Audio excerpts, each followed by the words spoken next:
views expressed in the following program do not necessarily represent those of the staff, management, or owners of WTBB.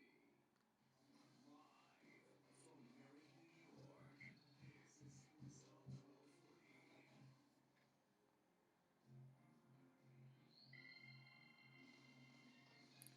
1240. All right, and that's right, ladies and gentlemen. Welcome once again to Sports Talk 1240. And I'm your host, Rob Cramer. First time in a while, so thanks for having me back. Thanks for tuning in tonight. I appreciate it. As it is Sunday night, November 1st. Finally into November now. Can you believe it? This year is flying by.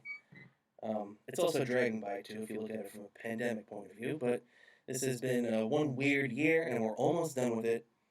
The beginning of November is upon us. Halloween, believe it or not, is in the rearview mirror. Who can believe that? And we got a lot on our plate tonight. I got a lot to get to. As we have a lot of stories here in New York. We unbelievably have two of the worst football teams in the NFL. So I'll be touching on the Jets in a little bit as they got hammered in Arrowhead, Kansas City today by the Kansas City Chiefs. Um, the Giants are on Monday Night Football tomorrow night, so we have that to look forward to. But before I get into all these sports stories that we have right now, um, right here on Sports Talk 1240, you can check us out at sportstalk1240.com. Go to the Sports Talk 1240 Facebook page and give us a like. Check out Sports Talk 1240 on Twitter at Sports Talk 1240, believe it or not. And your host right here, Rob Cramer. You can check me out on Twitter, see everything I'm doing, my podcast, Coffee with Cramer, and everything else like that. My Twitter is at Cramer, New York. My last name, Cramerny. So check that out at your leisure, please. Thank you for joining me again tonight. As, just a couple of minuscule stories to get into. Like I alluded to earlier, the Jets got blown out 35-9, Giants on Monday Night Football. The Yankees made a few decisions in the last day or two that we'll be getting into. They exercised an option on Zach Britton to bring him back for the next 2 years, extended their qualifying offer to DJ LeMahieu, and they also declined the offer on Brett Gardner, which, if you're a Yankee fan, don't worry, that doesn't close the door for Brett Gardner to come in, but it just means that, especially in this COVID environment right now where we are, where a lot of baseball teams are going to be strapped for money. The Yankees, took a hit this year just like most other teams did. So they're going to try to bring him back probably at a lesser number. But who knows? Maybe this is the end. Maybe it's not. We'll see. But, there's one team that isn't affected by this COVID thing right now, mainly because they've had an ownership change. And this, my friends, is a time for celebration. That's right, ladies and gentlemen. Met fans are feeling a little bit funky right now. I don't know about you, but I'm feeling a lot funky. You know why? You know why I'm feeling funky? I'm feeling funky because a certain billionaire, Mr. $14 billion hedge fund extraordinaire, Stephen A. Cohen, has purchased the New York Metropolitans. No, no, no, no. I'm not delusional. I'm not losing my mind. The Mets have the richest owner in baseball. This means that they're going to be big time players again. They're no longer relegated to the, bargain bin of life. They they're no longer going to be a in a big time city playing with small time bucks. The New York Mets are now officially big time players. And there's a few reasons to go for that. As you know, we've covered earlier, especially on my last time on, they everybody knows that Steve Cohen was in position to buy them. He had worked out a $2.4 billion deal with the former owners of the Mets. Um, they worked out that deal. This whole timeline started about a year ago. In December of last year, of all people, former New York Giants running back, who now has multiple shows on the CBS radio network, um, put out an innocuous tweet or innocuous, just a little tidbit to his listeners and his followers on Twitter, saying that he had some inside information that there was a supposed sale going on with the Mets, and a lot of Met fans, myself included, thought it was just garbage. It was just, there's no way this is gonna happen. Tiki's just trying to drum up a little listener, ship, and trying to just get a little attention, which was completely wrong. Tiki Barber, if you're listening right now, which I know you're not, but Tiki, my deepest apologies to you. Um, I'd just like to say that this all started, and who would have thought in February, when the sale started in December of 2019, well, at least public knowledge of it, came about. Then in February, right before the pandemic, right before everything happened, we found out that that deal fell through because Jeff Wilpon was making last-second demands, and he and Stephen Cohen's um, relationship was on the rocks. Those guys apparently did not like each other. Now that deal was for 2.7 billion for the Mets. So with all the kicking and screaming that they did, the Wilpons essentially cost themselves $300 million, which is pretty insane in a pandemic point of view. Especially when they said the Mets were operating at losing about $60 million per year under the Wilpons, which is just insane. That you have a ballpark on some of the most expensive real estate in the country, and you could pack a house for the most part until this year, and the Wilpons were not able to do that even before the pandemic. But we'll get back to them in a minute. But so Steve Cohen this past Friday was approved by Major League Baseball in a vote of 26-4 to approve him to become one of the newest owners, or the newest owner in Major League Baseball. This was also approved by New York City Mayor Bill de Blasio, who apparently had some kind of say in it. Although even if he didn't want to approve it, it probably would have gone to all sorts of litigation.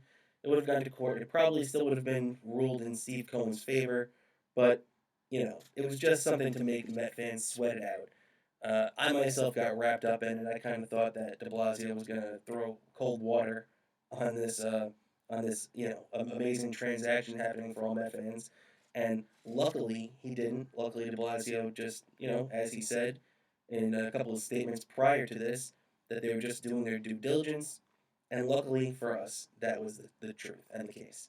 So he put the rubber stamp on it, and now from Friday, there's going to be about a 10-day window where they have to get the closing done.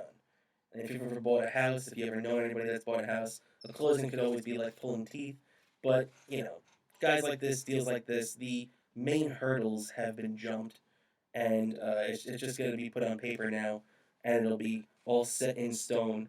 As Steve Cohen actually issued a statement highlighting his excitement, but also saying that he's ready to get business going as free agency, believe it or not, starts tonight for Major League Baseball at midnight. So that's when this frenzy begins. And you got to remember, too, if you're a Mets fan, that they have, kind of a depressed market with all this COVID stuff to deal with. I mean, one of the best relievers in baseball, Brad Hand, the left-handed closer for the Cleveland Indians, was just placed on waivers, and not one of the 30 teams claimed him.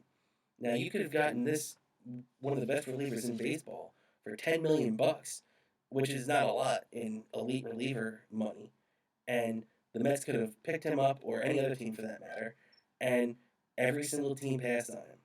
Now, a couple of Met fans I saw were a little annoyed at that, but you know what? We have money now, but you don't want to be stupid with it.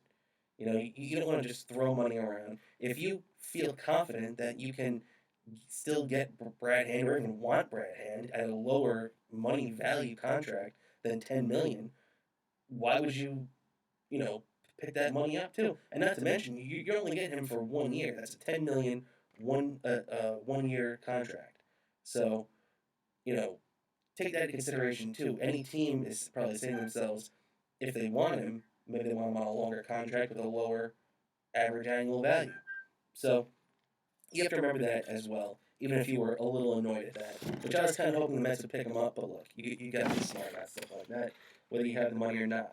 Now, if you're not familiar with this, not only is Steve Cohen coming to start this wonderful magical mystery tour, if you want to call it that, for anybody who has any interest in the orange and blue team in New York. Um, the incoming new owner is going to be bringing in an old face, an old friend to Met fans, Sandy Alderson. Sandy Alderson, the former U.S. Marine, one of the great GMs of the '80s, as he put together the Bash Brothers late '80s Oakland Athletics. They went to three straight World Series. They won one of those World Series. Very successful tenure Sandy had there. Famously, he was brought back to the Mets organization after a stint with the Padres.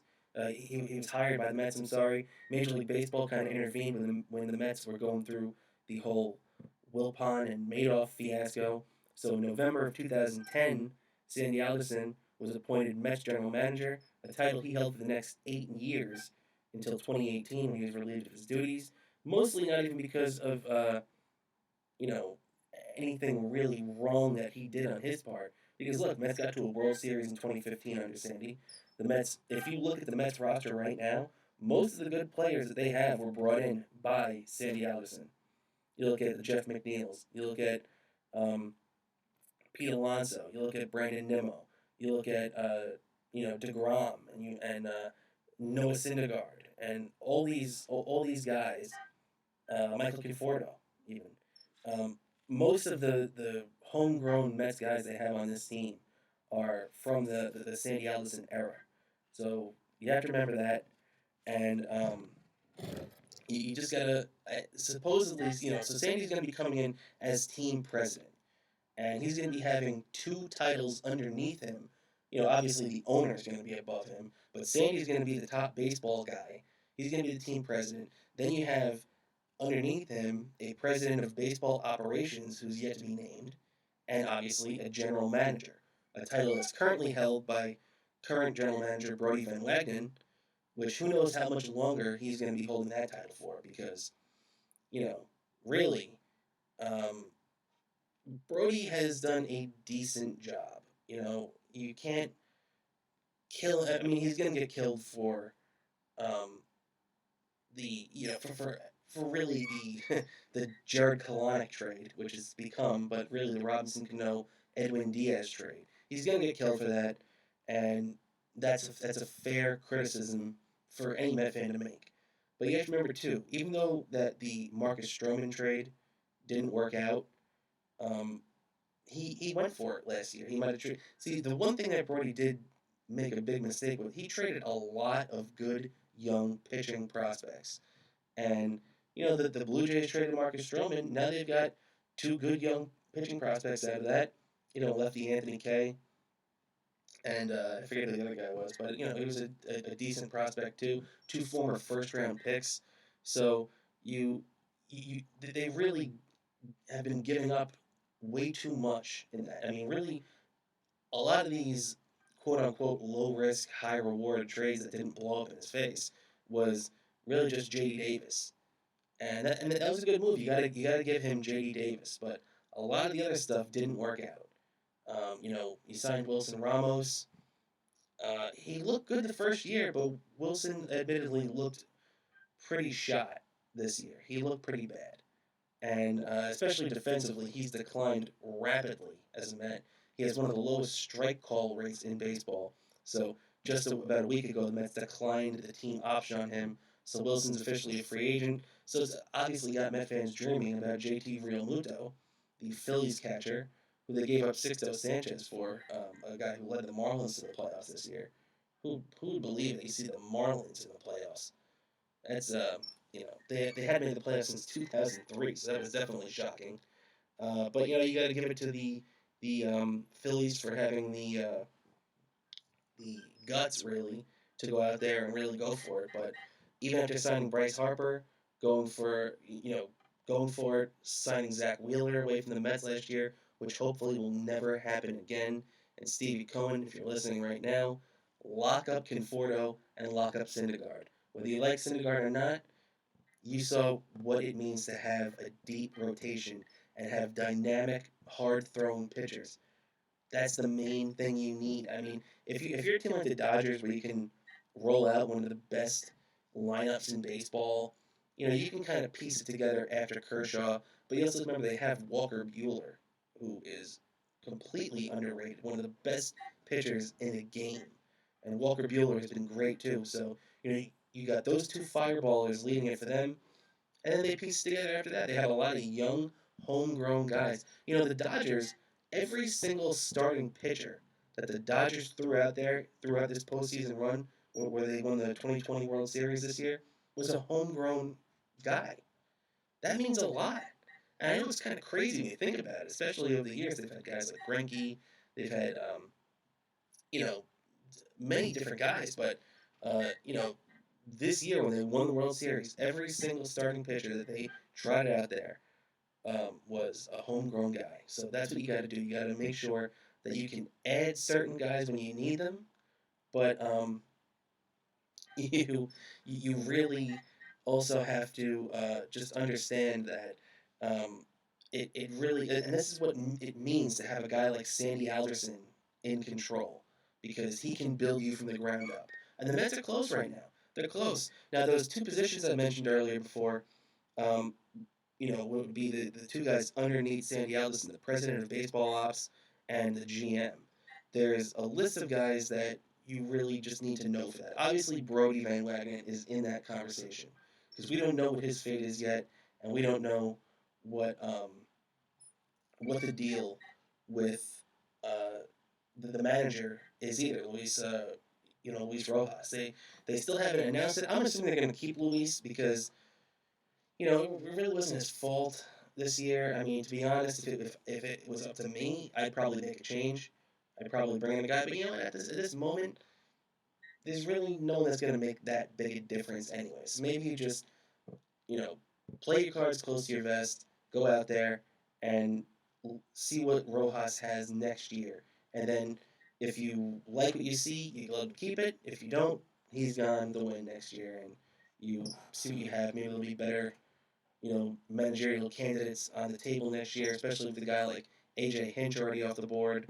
Who knows what's going to happen with that. But the guys you have to keep in mind that could take this Mets slot right now are Alec Byard, who works in the Mets front office right now. He came in under Brody Van Wagenen. He's a former assistant GM with the Boston Red Sox when they won the World Series in 13 and 18. He was in there. So he's also a former Kansas City Royals manager who drafted Carlos Beltran. So he's definitely in there. You have to remember that he's definitely a candidate, no doubt about it. Also, a name you might have not heard, Bobby Heck, Heck, Bobby Heck, who's a Rays assistant. He's not the assistant general manager or anything. He's just an assistant on that staff. And this is a guy who 2 years ago, before they hired Brody Van Wagenen, that Steve Cohen specifically recommended to Jeff Wilpon, according to the New York Post. This is what Mike Puma reported. And they're saying that Bobby Heck is this type, he's a very highly analytical guy, a very respected name around baseball, and a guy who's getting a lot of traction right now, especially with the success the Rays had, not only in the regular season, but in the playoffs. So, you have to remember, too, teams that go to the World Series, they end up losing a lot of those guys that were on those staffs because teams want to pick up guys that are in successful franchises. And right now, the Rays, with the limited budget that they have one of the most successful franchises in baseball. Now, J.P. Ricciardi, he's another guy. Now, if you're not familiar with this name, J.P. Ricciardi is a former Mets assistant. He was a top lieutenant under Sandy Alderson for most of his run here up through maybe 2015, 2016. Right now, J.P. Ricciardi is a special advisor on the San Francisco Giants. He's another well-respected guy. He's a guy that can um, come in and know exactly the type of thing that Sandy Alderson wants to do. He works well with Sandy. He's done it before. Apparently they have similar visions for what they want their baseball teams to be like. So you have to give that to JP too. He definitely has an edge on the competition. And there's a chance here too. Now also too, one other guy just to keep in mind, Paul DePodesta. DePodesta famously left the Mets maybe 3 or 4 years ago and joined the Cleveland Browns front office, being one of the rare guys to jump from baseball to football. And so keep your eyes open. Just remember, Paul D. Podesta could get in this mix too. Even if it's not for one of these two positions, he could very, very well be in, the mix for something, for some meaningful position. But after all that, after all this nonsense that I've just spewed out over the last 20 minutes, about the Mets, about their ownership change, about everything else. There's only one thing you have to know. Like I said, Mets have a new owner, Stephen A. Cohen. He's going to lead the Mets, for better or worse, for hopefully the next 40 years. Well, he's in his 60s, so he probably won't be doing it to his hundreds, but at least the Cohen family will have the deed to the Mets, the deed to Mets fans' souls, if you will, for the foreseeable future. Now, the Wilpons, they owned this team for my entire life. They purchased it. I was born in '86. They purchased this team in 1980 with the help of Doubleday Industries, Nelson Doubleday, um, and the Wilpons had a very small interest. In '86, they became 50-50 partners. In 2002, Fred Wilpon bought out Nelson Doubleday and became the 100% owner, elevating Jeff Wilpon to the COO. So then those two ran the team over the last 18 years, really. Just the sole Wilpon ownership. And there have been good times, there have been bad times. I will say this, the Wilpons always weren't terrible owners. Um, if you remember the offseason of 2004, heading into the 2005 season, they went out and they signed Carlos Beltran to a mega 7-year, $119 million contract. They signed Pedro Martinez to a 4-year, $54 million contract, which was just incredible, really elevated the status of the franchise. Then in 2006, to really wrap things up, bringing in guys like Carlos Delgado and Billy Wagner. So there was actually a time where Mets ownership spent money and did the right thing by their fans, by the city, to the team and the players. But unfortunately, after 2008, after the demise of Shea Stadium, the rise of Citi Field, and the unfortunate, uncovering of Bernie Madoff and his Ponzi scheme, the Mets became a second-class team in their own city. They became a bargain bin team. They became a cheap team. They became a team that Noah Syndergaard was quoted as saying that he hopes that this new owner treats their team and the players like anything other than commodities. Like these are people that just can't be discarded, like the Wilpons have done so often in the past. These guys, leave it all out on the field, blood, sweat, and tears type thing. And, it's good to hear Noah Syndergaard say that. So he kind of gave a backhanded compliment to the Wilpons. But I also wanted to, as bad as the Wilpons have been for the last 12, 13 years, we have to remember that they did spend. But I do also want to highlight the fact that how different would the Mets' fortunes have been if in the offseason of 2000 that they had signed Alex Rodriguez to whatever 10-year, $250 million contract that they would have signed him to then. And they were going to do it. Everybody called Alex Rodriguez Shay-Rod before he signed with the Texas Rangers for that massive contract because A-Rod grew up in New York. He grew up a Mets fan. He loved the '86 Mets. He wanted to be a Met. But apparently, because the Mets cheaped out, he wanted office space in Shea Stadium, which the Mets wouldn't give him. He wanted a billboard somewhere near Shea Stadium, which I don't know who gives a crap about a billboard, but apparently that was no-go territory for the Mets. And then, former GM Steve Phillips apparently really botched it when he supposedly knocked and insulted A-Rod's then wife, which that's not going to land you any mega deals with future, well, potential Hall of Fame players. Nobody knew he was juicing at the time, but he's a future Hall of Famer there that the Mets botched a big time contract with. And could you imagine with the pitching they had if you had him playing third base in that 2001 or even shortstop on that 2001 team for the Mets? It certainly would have helped their chances a little bit, no doubt about it. And we probably would have seen a couple more playoff berths in that time if the Mets hadn't cheaped out on that deal.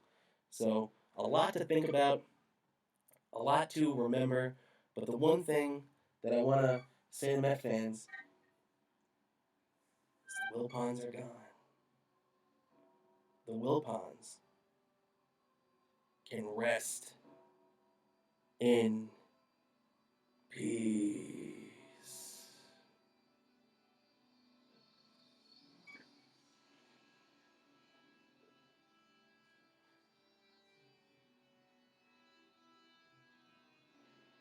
And with that, ladies and gentlemen, we're going to take our first break of the day. Thanks for sticking around here with me on this Sunday night. And I'll catch you on the other side. We'll be right back.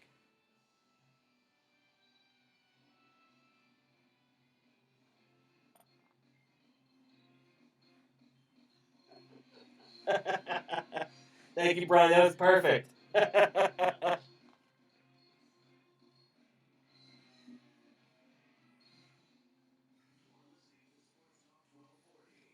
Long Island's AM 1240. WGBB. Country Foot Care, official podiatrists of the New York Lizards, have been delivering state-of-the-art foot care with good old-fashioned caring to Long Island residents for over 30 years. Specialists in sports medicine and foot injuries, Country Foot Care can be reached at 516-741-FEET or online at countryfootcare.com. Want to advertise your business on Sports Talk 1240? Place an ad on sportstalk1240.com and run a radio commercial during the show every Sunday night here on AM 1240 WGBB. Our rates are very affordable. We'll even produce the radio commercial for you. Just head over to sportstalk1240.com and fill out the Contact Us form and let us start promoting your business today. Unflippable, unflappable, unleakable. The Gustbuster is the only umbrella that won't flip inside out, rip, tear, or leak. Capable of withstanding winds over 55 miles per hour. All of our umbrellas are constructed of the finest quality materials and backed by a limited lifetime guarantee. What are you waiting for? Visit GustBuster.com and get your Gustbuster today.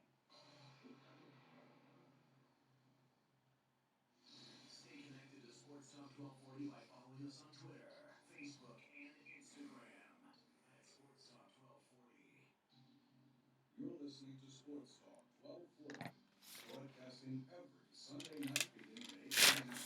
right here on Long Island's AM 1240 WGBB, the station that serves your community.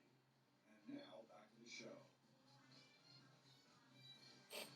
That's right, ladies and gentlemen. Thank you for sticking around here with me on this Sunday night. I appreciate you listening with me right now. But right now is this day in sports history. This day in sports history on November 1st, 1913, Notre Dame upsets Army in their inaugural football game 35 to 13. Notre Dame was a heavy underdog coming in against Army, and this game played exactly 107 years ago today.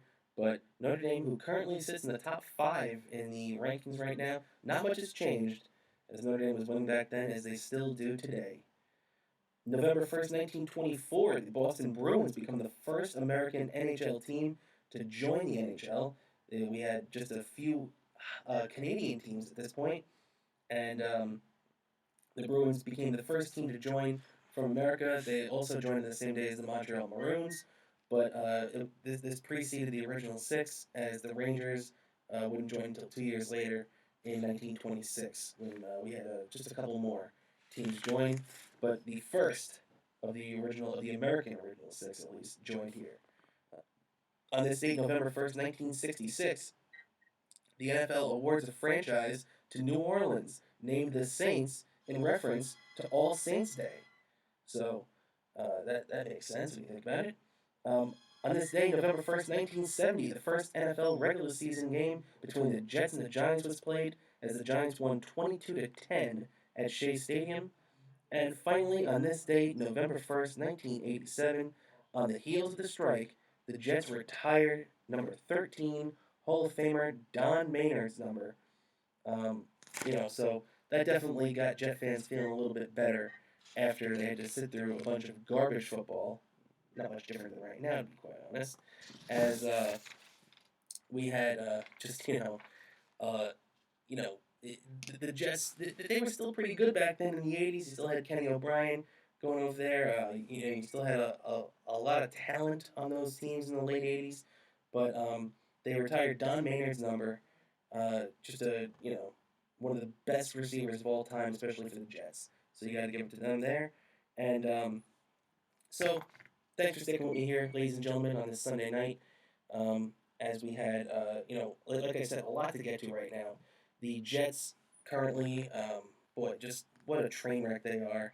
As that's kind of what tripped me up right there. As I'm thinking about it, like I can't even imagine sitting back and watching the Jets retire anybody's number right now. Like whose number are they going to retire? Braxton Berrios? Are you kidding me? Right? Like, are you kidding me right now? This guy is. This team is just devoid of talent. There's so few players on this team right now that if this team is able to turn it around in a few weeks, how many of these guys are even going to be here? One thing that is funny that a lot of people have been comparing this team to the 1996 Jets team, and while they have a lot of things in common, they're the only two Jet teams ever to start 0-8. They're the only two Jet teams, that look like they're gonna at least have a one or possibly even zero win season. Um, but the '96 Jet team that was that bad under Rich Kotite, um, they had talent. They had a lot of things on that team that you would be able to think, okay, that this team has a chance to do something. Where okay, they didn't have a quarterback like Testaverde yet to put in there and take them to the next level. They didn't have a future Hall of Famer in Curtis Martin. But when you look around, they have a future Hall of Famer in Keyshawn Johnson on there. Keyshawn Johnson was in his second year at that point. You had, defensive players like Ray Mickens, offensive linemen who won a Super Bowl, the Giants, Jumbo Elliott. There was a lot of talent on that team when you looked around.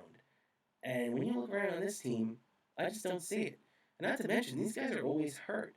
The Jets had Denzel Mims out there today for the second week in a row. For the first time, he's a rookie, second round receiver they picked last year.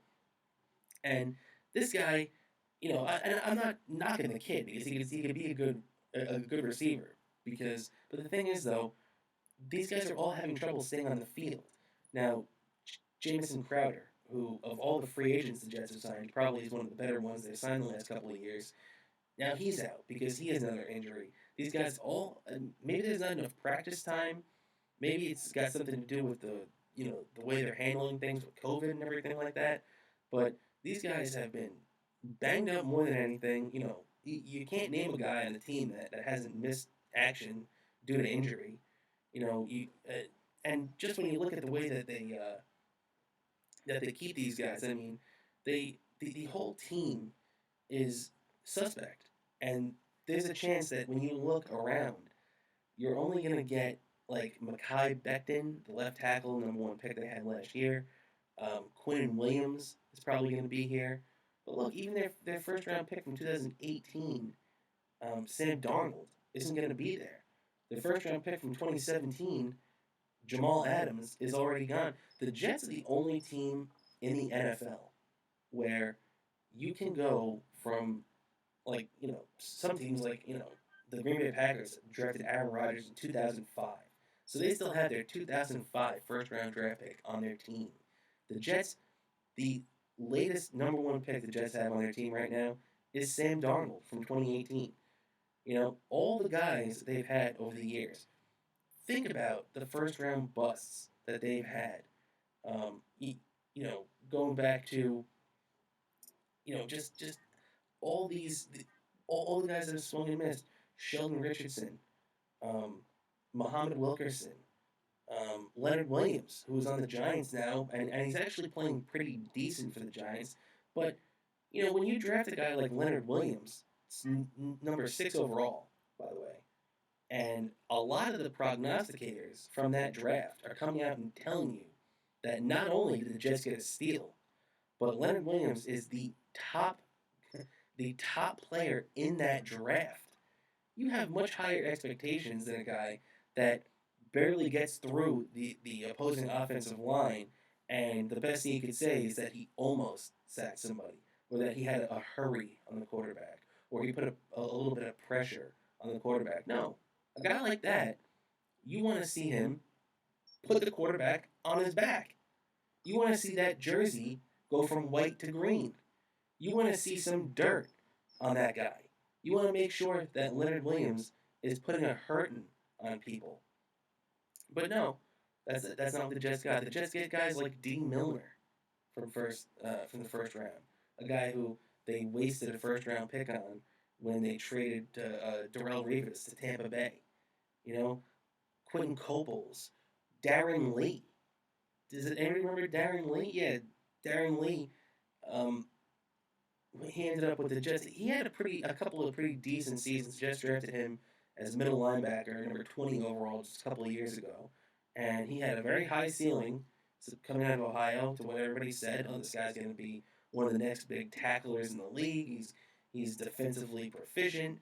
This is going to be a guy that is going to transform the Jets defense, and he can cover guys in secondary, and he can everybody was saying this guy is the next big thing. He's like a hybrid between a linebacker and a cornerback, or safety, whatever you want to say. So they said that this guy is going to be good at so many different things, and he ended up not being good at any of them. He had a couple of shining moments where he took I think one of the first games, I think it was Sam Darnold's game. He had 2 interceptions, took one of the house, and he had a couple of shining moments, like I said, but that's it. Now he's out of the league. Now nobody even knows where he is. He was in the Chiefs practice squad last year. So maybe if the Chiefs felt charitable, they gave him a Super Bowl ring. Maybe they put it in his Christmas stocking, because I tell you that much, he didn't contribute to it. This guy, he's that's par for the course when it comes to the Jets with their first round picks. And well, like I said earlier, the Jets are devoid of talent right now. They just really don't have anything to hang their hat on. They, when you have guys like Chris Hogan, former Patriot wideout, who, you're hoping that Sam Darnold can get a quick relationship with. When you're relying on him before he got hurt, just like everybody else, Denzel Mims missed time, Jameson Crowder missed time. The Jets haven't had the full complement of receivers for the entire season. Their offensive line is staying together better, but it's just been a disgrace with how everything has broke down for the Jets this year. Their team just can't they can't get everybody on the field at the same time, and they have one of the worst coaches in football. Now, if you're listening to me right now, when the Jets hired Adam Gase, but I guess it was December 2017, no, 2018.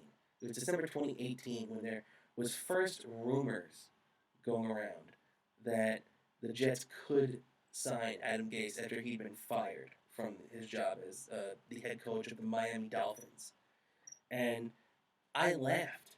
I laughed. I thought there was no chance that Christopher Johnson was stupid enough to sign a guy like Adam Gase, who Adam Gase, if you remember too, he ran star players out of his team. He ran Devontae Parker out. He ran, who else? Laramie Tunsil out. He ran Jay Ajayi out of town there. He ran, like, every good player that they had under Adam Gase, he got them the hell out of town. And what's happened since he's been here with the Jets? So far he's been with the Jets. He was 7-9 last season, which was just the most paper 7-9 team I've ever seen in my life. If you lit a match around that 7-9 team, it would burn down in 2 seconds. And when you look at the guys that he's chased out just over the last couple of months, Jamal Adams, the reason now look, I think the Jets did wrong by Jamal Adams because even though he started opening his mouth and he shouldn't have, the Jets should have paid Jamal Adams before he started getting pissed to the point where he was gonna open his mouth. You should have known Jamal Adams is one of the best safeties in football. He changes your defense. Now, whether he's got a big mouth or not doesn't matter. He's a first round talent that you actually hit on, which means something if you're the Jets. You pay that man. You don't let him walk. This is I know it's a cap world and people whine about paying a safety big money, but guess what? Somebody's going to do it. So I mean that's the way I'm looking at it. The Jets, you have to be smart about stuff like that, and the Jets weren't smart. They didn't pay him. They took their time, and then he said, "You know what? I'm going to do what a lot of guys in the locker room don't do because you want to make nice with the coach. You want to make sure that you and the coach are on the same side. He's got your back, you got his back, whatever you want to put that, right? So I think that he just said to himself, you know what? I'm going to tell everybody what I really think of this coach and how bad he is and how underprepared he had this team for last season. So 2 weeks before training camp, he started ripping Adam Gase. Next thing you know, he's out the door. So that's all you need to know about Adam Gase. He got this guy out of town. Now he got Le'Veon Bell out of town. Now Le'Veon Bell being signed to the Jets is one of the reasons why what's it called? Why they had you know Mike McCagan, the Jets' former general manager, and Adam Gase weren't on the same page, which also doesn't make sense because Mike McCagan apparently is the one that recommended, aside from Peyton Manning, which I mean the joke's been done a million times that the only thing that Peyton Manning ever got from Adam Gase was a cup of coffee, because Peyton Manning's one of the best quarterbacks of all time. What the hell? How can you be giving any any credit for Peyton Manning's success to Adam Gase is just completely absurd to me. But Adam Gase ran Le'Veon Bell out of town right after he ran Mike McCagan out of town, the man who hired him. Now, if you're going to turn and stab the man in the back who hired you, why wouldn't you do that to anybody else? How could anybody on that team, anybody in that organization, feel like Adam Gase is doing what's right for them if he could stab a man like that in the back so easily? Now, we all knew pretty much immediately that Adam Gase didn't want any part of Le'Veon Bell. One of the most dynamic players in the league. He was 27 years old when he signed here. He's only 28 now. And how you cannot figure out a way to incorporate that man into your lineup, and to build your team around that and cater your offense to that, just shows what a garbage head coach Adam Gase is. He should be ashamed of himself for the way that he used this team, and this player in particular.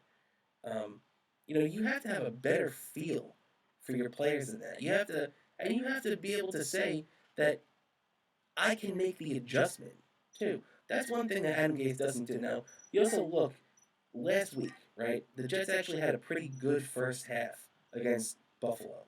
They had about 170, 180 yards on the ground, in total on the first half. They had a 10-0 lead at one point. They ended up losing that game 18-10. But the big difference was they had about 170, 180 yards, like I said, in the first half.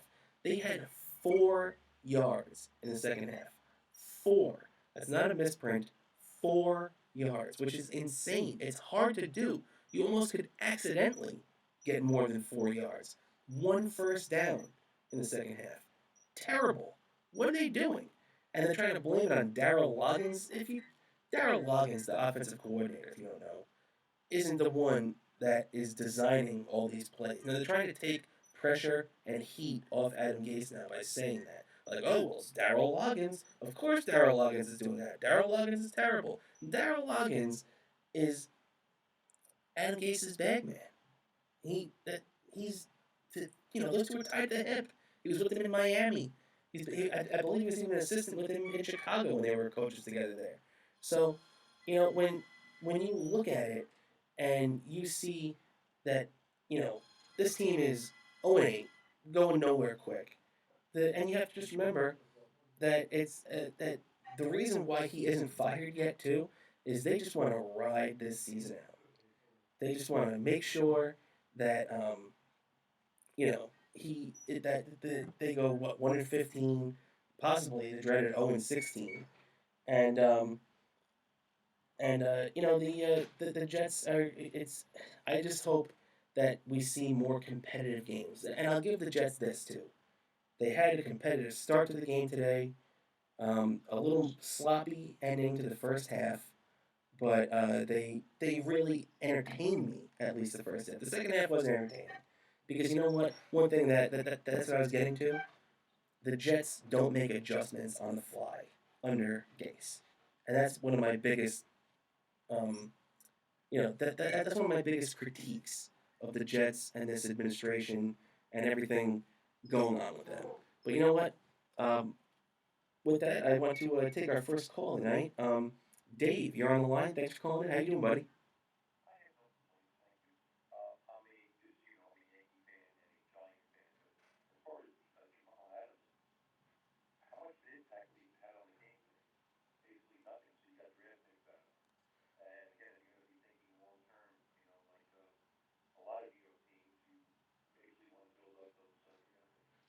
Dave, you are 100% right, and I completely understand what you're saying. But from my point of view as a Jets fan, is they do such terrible job of drafting.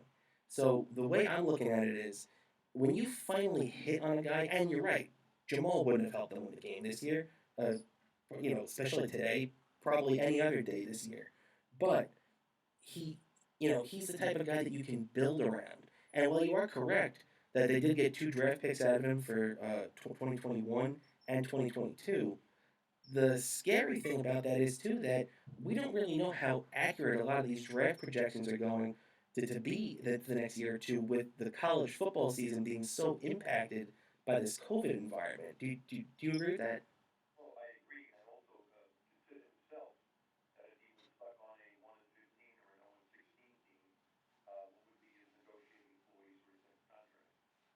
Very true. Very true about that. But he probably would have been elected to a Pro Bowl or something like that. So he would have had.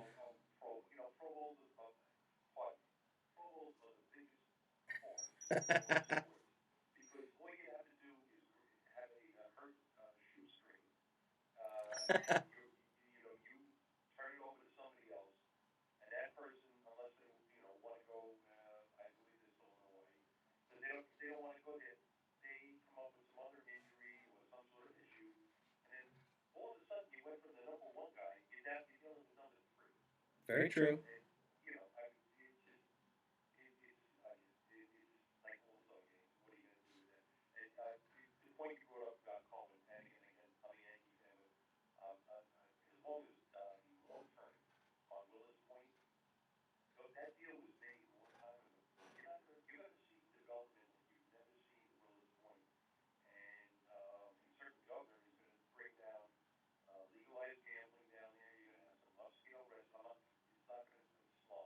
Hmm.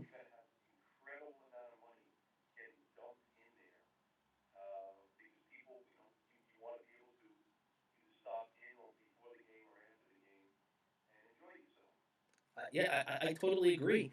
And I've even heard, and I don't know if it's true or not, but I've heard that a lot of those, chop shops from around City Field around there, like you said, Willetts Point, have been cleared out already. So they're really laying the groundwork for something like you just mentioned to happen already.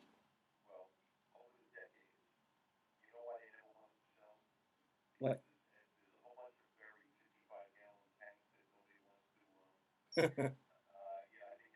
Yep, yep.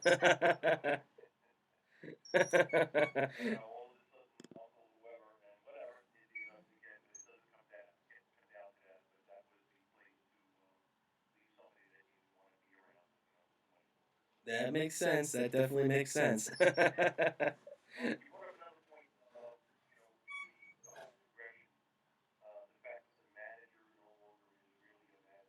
Yes.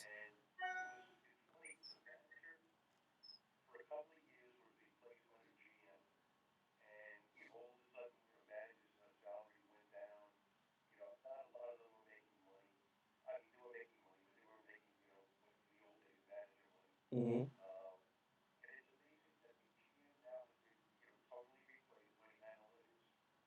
Yeah, you're very much right. Where it's almost like the analytics department, which the Mets admittedly had one of the smallest in baseball, and hopefully under Mr. Cohen that's going to change.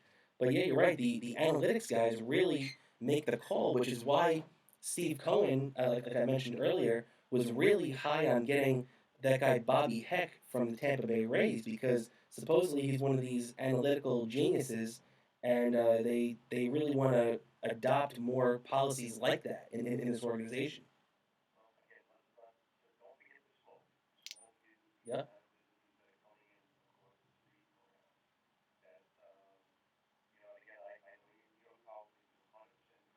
Hmm.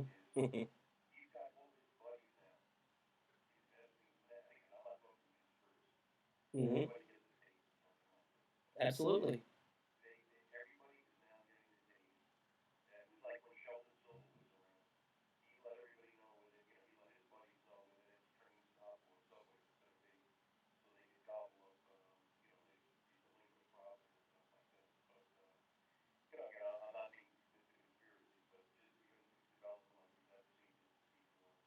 I hope you're right, Dave. That's exactly what that area needs down there, and especially coming out of like a mini type depression that we've had over these few COVID months. It'd be really good to see some life get injected into that area.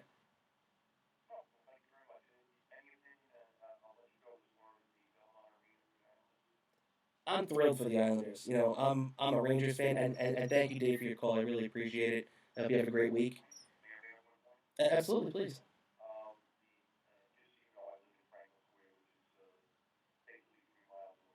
Hmm. How's that?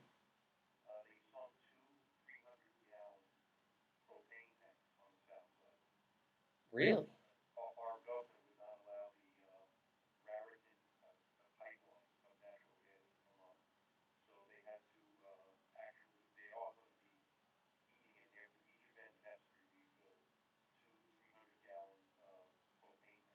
Wow.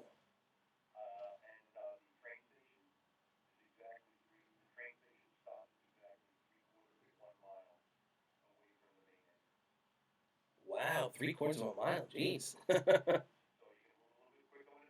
That's true. Absolutely, Dave. Great talking to you, and have a good one. Thanks for listening. And so, once again, thanks, Dave. That was a great call. And just to talk on the Islanders real quick, that's you gotta love what they've done with getting this Belmont property up and running. They deserve it. The Islanders, just a couple of years ago, it was a realistic possibility that they were going to be in Kansas City when the ownership, before Ledecky was in place and before the hiring of Lou Lamoriello and all this stuff. Nobody really knew exactly where the Islanders sat. But now, luckily, they have good owners. They have a great GM, Lou Lamoriello. They have a hell of a team that just made it to Game 6 of the conference finals. So they're going to play this last year in the Nassau Coliseum, and they're going to move into Belmont next year, just like our last caller mentioned. So you really got to say the Islanders are on the right track right now. They're in a little bit of a tough situation right now with their star player Matt Barzal, who's a restricted free agent. But I've just become aware in the last week or so that he doesn't have arbitration rights. So it's a little strange that a player reaches restricted free agency before he even has arbitration rights, which it's a little convoluted thing to get into if you're not really sure what I'm talking about. But a restricted free agent means that any other team can bid on the player that you have. So, but if you're willing to match what they're going to give you, like say if the Rangers came around and offered $9 million a year to Matt Barzal, which would never happen by the way, because the Rangers don't have the capital for that. But the Islanders would have the option to say, okay, we're going to sit back and take the compensation, which would be about 4 first-round draft picks for the next 4 years, which is an insane compensation. Or the Islanders can say, no, we're not letting him leave. We're going to match that $9 million and keep him. So the Islanders would have the ability to match any offer that any other team made to him. So they would have that going for them. But so they're in a little bit of a tight cat squeeze, like a lot of hockey teams are. Talking about the Rangers, and I am a Ranger fan, so I have been very interested over the last month or so, where they've drafted, you know, Alexi Lafreniere, who supposedly is one of the next great players in the league. I'm really anticipating um, seeing him and his career take flight. It's going to be a lot of fun. He's a really great player.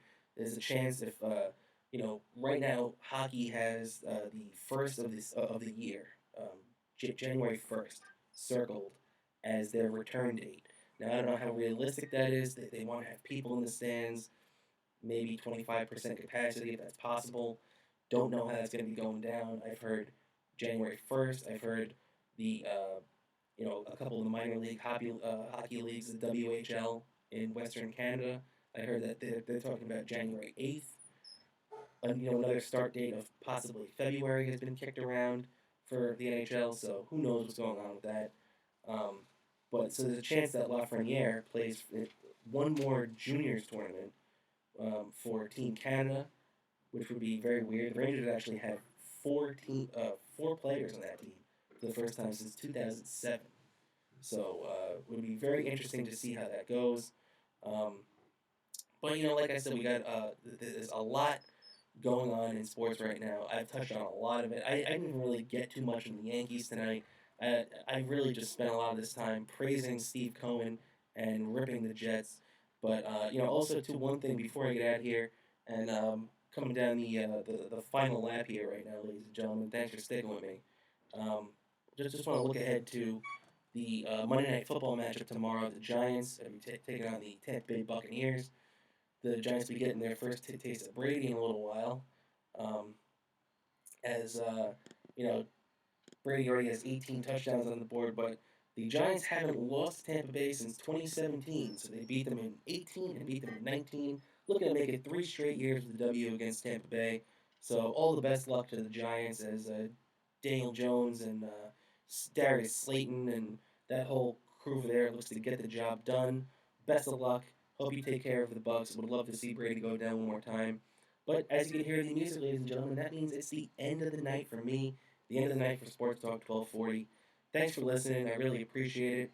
I want to give a shout out to my boy Brian behind the glass. Thank you, the best in the biz, as he helped me out with a lot of those music cues tonight, as you heard. So thanks for everything. Thanks to WGBB. Thanks for listening, and have a great week. And as the great Joe Beningo would say, God bless America.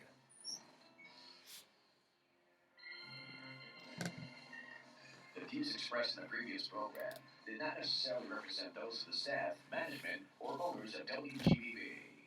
This is WGBB AM 1240 and W240 DFFM 95.9.